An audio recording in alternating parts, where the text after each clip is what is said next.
Hi, I'm Michael Appel for BizNews.com. Former President Jacob Zuma has been in and out of the courts facing allegations of corruption in relation to the arms deal for close on 2 decades now. It's a corruption allegation that's become part and parcel of South Africa's political and legal lexicon, despite Zuma never actually answering to the charges.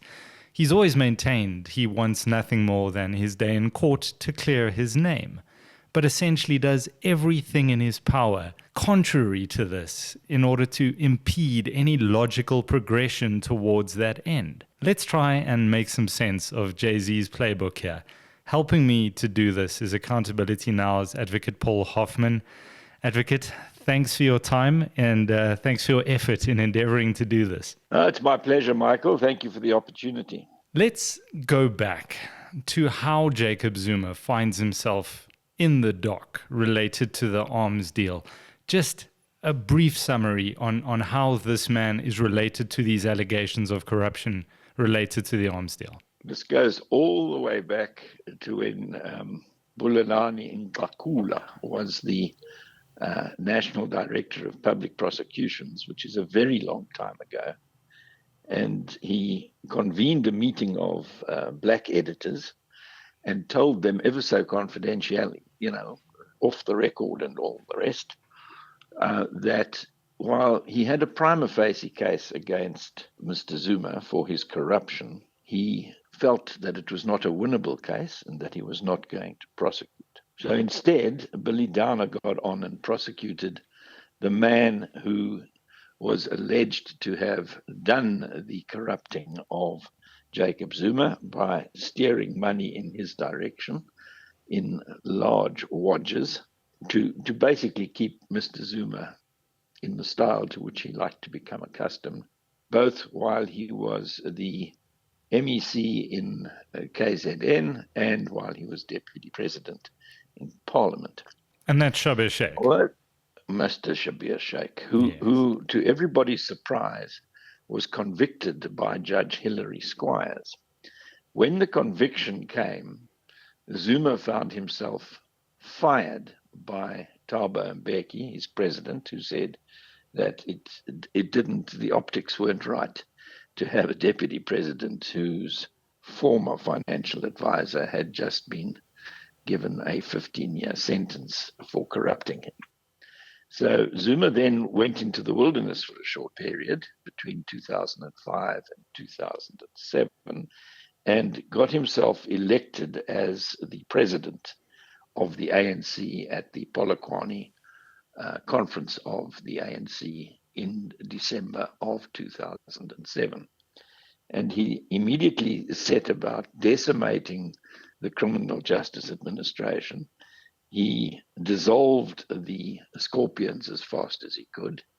He saw to it that a good man who was then the National Director of Public Prosecutions, called Vusi Pikoli, was relieved of his job, quite unlawfully so, and he was later paid compensation and given a sweet little note that said that nobody thought that he shouldn't be a fit and proper person to serve the public in the future. And he does, in fact, belong to the public administration now, but not in the justice sector. So Vusi got fired, the Scorpions got closed down, and an acting National Director of Public Prosecutions made a big decision not to prosecute Mr. Zuma, and that decision was made in April 2009. Immediately, Helen Zille, with a young Lindiwe Mazibuku trotting along in her wake, rushed off to the Supreme Court or the High Court in Pretoria to review the decision not to prosecute Jacob Zuma. And that case eventually ended in the Supreme Court of Appeal in October 2017. That's how long it took to get the decision not to prosecute Zuma for the downside of his relationship with Shabir Shaik back to a decision to prosecute him. And that then is what we are seeing now that prosecution was in the Pietermaritzburg High Court yesterday. The state in the Pietermaritzburg High Court yesterday was saying, we would like to carry on with this case in November, despite the efforts of Mr. Zuma to have appeals to the Constitutional Court and possibly referrals back to the Supreme Court of Appeal. Zuma's advocate quite predictably was saying, no, this case must be kicked into touch until the second term of next year. Mm-hmm. So at the moment, the judge, as we sit here on Monday, the judge has postponed the matter to Wednesday of this week and will give a ruling on whether he is prepared to postpone the matter for trial on the 7th of November, which is the date that Billy Dana has chosen, or whether he is going to kick the matter into touch until next year sometime in order to allow the procedures in higher courts to play themselves out. And what we have here is called a Stalingrad strategy. That isn't a word or a term that was made up. It's a term that was used by Zuma's own counsel, the late Kemp J. Kemp, to describe what Zuma was going to do.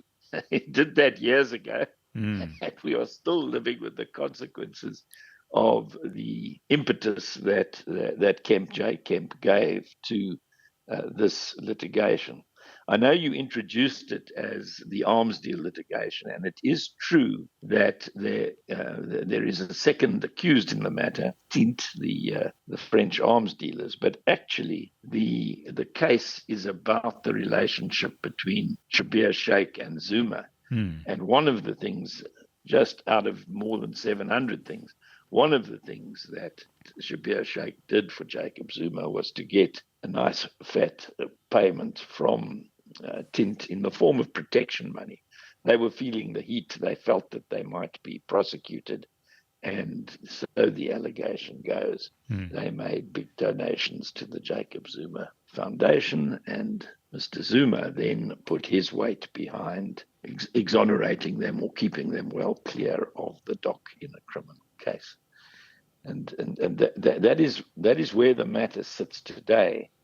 And what is actually needed is coordinated case management by the registrars of the Constitutional Court, the Supreme Court of Appeal, and the Pietermaritzburg High Court that gets this ducking and diving and point-taking and dilly-dallying concentrated by simply getting the matter heard sooner rather than later on each step of the process. So case management is the answer to Stalingrad strategies. But of course, to have a decent case management, you need to have competent and efficient registrars who, when they see a file arriving with Mr. Zuma's name upon it, raise the red flag, go to their judge president and say, he's back again with Stalingrad 522. What are we going to do to get this matter out of the system quickly? And directives can then be issued, shortened periods of time to deal with them. The matter can be set, and the matter can be put in court faster than has been the case since 2005. But, I mean, the argument can be made that he's only playing the legal system that exists with the instruments that are at his disposal. And you have to give it to those he's employed in the past. I mean, they really have earned their bucks. And that opens up the debate, about these legal instruments. Well, the truth is that every litigant in South Africa is entitled to a fair trial. Every accused in a criminal case is entitled to the presumption of innocence, and they are entitled, if the rules and the laws permit it, to take every point that presents itself to them. And that is a good thing, not a bad thing, because it's better that 100 guilty men walk free than that one innocent man is convicted. And what Zuma has been doing in in this protracted game is really taking every point in the book and inventing a whole lot of new points that have never been taken before. Yeah. And that's not bad. What is bad is that the system has, in a slovenly way, accommodated the huge delays that he has brought about. I mean, you think of that image of Helen Zille and Lindiwe Mazibuko rushing to court in April 2009 to urgently review the decision of Mokotedi Mshe not to prosecute Zuma. And you hold your breath all the way until October 2017 to actually get the outcome on appeal of that application, which was meant to be dealt with as a matter of urgency. And all that you got was the stonewalling and the Stalingrad strategies upon Stalingrad strategies. They fought about the tapes. They got the National Prosecuting Authority onside and offside. They appealed and appealed again and really made a complete. And the funniest part of it all was that when it eventually got to October 2017 in the Supreme Court of Appeal, Zuma basically threw in the towel. He didn't even try and argue. Well, yes, he said, true, there is no legal basis upon which, we can fight this any further, except he's proved that was premature, because he has, and this is my next question, is there not a silver lining here in that his obfuscation and years of fighting through the system and testing every single legal avenue an accused person has in this country, that it sets some precedent that won't allow somebody to do this in the future? Look, the abuse is probably too strong a word for what he is doing. But, there comes a point where this kind of tactic is designed to delay the inevitable. And if the court system is managed in a way that obviates or diminishes the delays, there is less incentive to take every point in the book. So if Mr. Zuma's defense of the decision of Mokotedi Mshe had been treated with the degree of urgency that it deserved, because he had a choice in 2009, his choice was to go to the dock of a criminal court and face a very serious charge of being corrupted by a man who'd already been convicted for corrupting him. That was the one thing he could do. And the other thing he could do was cling to every legal point available and instead occupy the west wing of the Union buildings. No surprises, he preferred not to be in the dock. Is the legal playbook that Zuma has now refined over almost 2 decades going to be a guiding light, for example, to young Mr. Zuma, Dudizane, someone who's intricately woven into the very fabric of state capture and the Guptas? Is he somebody who's going to be looking at this, watching his father, to learn how it's done in anticipation of his day in court? He already has a domicile in Dubai. And yes, I imagine that, look, what you've got to understand about this particular playbook is it is one that can only be opened by a litigant with very deep pockets. Now, Mr. Zuma's pockets have at times been as deep as the state coffers of South Africa, and at other times has been ordered to pay back money and has done so. So it's not as though it's something that can happen as a matter of course or happen every day. It requires a huge war chest in order to be able to line up a battalion of silks to dream up fancy points to keep you out of the crosshairs in a criminal trial and as an accused in the dock in a criminal trial. Therein is my next question. The mountains of money one requires to do this. It surely prejudices everybody else who happens to come before the courts. Now, it clogs up a whole lot of judicial talent in really quite futile litigation. Yes, and now you're right. A lot of judges have had to sit in these things. Yeah, no. To that extent, it is not a. So he wasn't picking up the tab for his legal bills. He got told to pay that back. And it's still not entirely clear, but he's not picking up the tab in this case, at least not in the private prosecution case where Mr. Liebenberg, I think is his name, has put forward R500,000 to cover the security on that case. And that No, but that is security for costs. So Billy Downer said, I don't want to be out of pocket when I win this case. And they actually settled on, he asked for $1 million as security for an adverse cost award against Zuma in the private prosecution, which is a racing certainty that's going to happen. Yeah. And they then agreed that 500,000 would do, mainly, I suspect, because the next time that case is in court, which I think is in February next year. That's right, yeah. Is Wim Trenggrove is going to be arguing that this is a pony that does not run, and that the court should simply put it out of its misery because it has a broken leg or two already.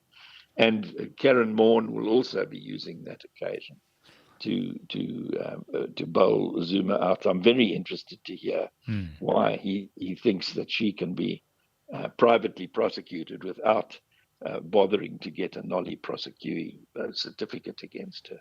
That is a complete mystery to me as to why that should be allowed, because he got a nolli prosequi certificate from the National Director of Public Prosecutions, basically saying the NPA does not want to prosecute Billy Downer, and we certify that that is the case, which is a necessary preliminary step in a private prosecution.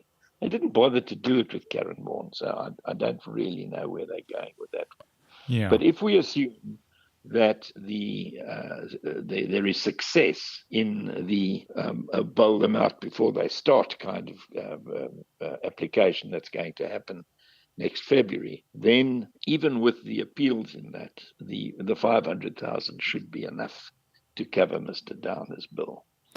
Obviously, if it's not given a quick death, then the security for costs aspect will be revisited, and some more money from Mr. Liebenberg will no doubt will be required. Here's my question about the 8th and the 9th of December. That's when the urgent applications will be brought to have this, struck from the roll by Downer and Miss Maughan. If they are successful in that, can Jacob Zuma appeal that and then therefore just start another mountain that the state or that the South African taxpayer needs to climb to eventually get this man in the dock?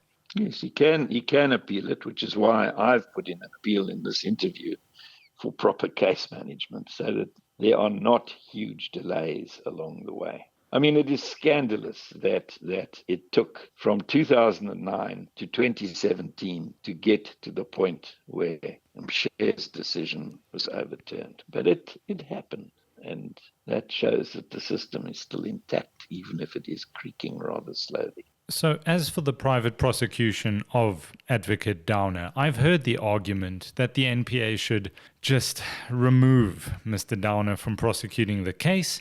He can assist in the background, but, let's just get on with it. Or do you think it doesn't matter who the NPA brings?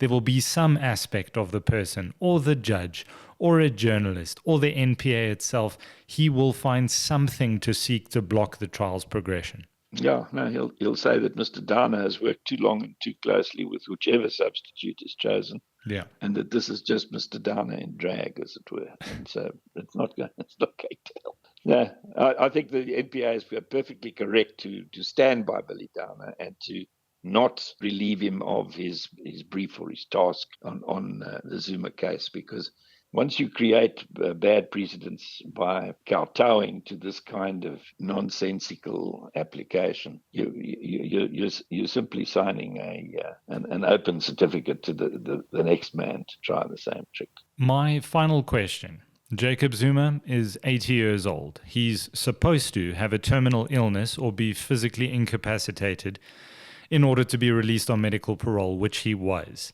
Do you get the impression he's simply running out the clock here on life so that the annals of history can record that he was always the corruption accused Jacob Zuma and not Zuma, corruption convicted felon? Is this about his legacy and the legacy his children may one day seek to invoke when they sort of launch their own political campaigns? Is this just about running out the clock on an 80-year-old man? Look, he is 80 years old, but he ought, like everybody else, to be regarded as equal before the law. And I'm inclined to think that he doesn't relish the thought at the age of 80 of being incarcerated, even if it is in a hospital because of the state of his health. And so he is spinning the matter out as long and as far as he can, because he knows that his own personal longevity is questionable. Advocate Paul Hoffman, thank you for your time. My pleasure. Thank you for the opportunity, Michael.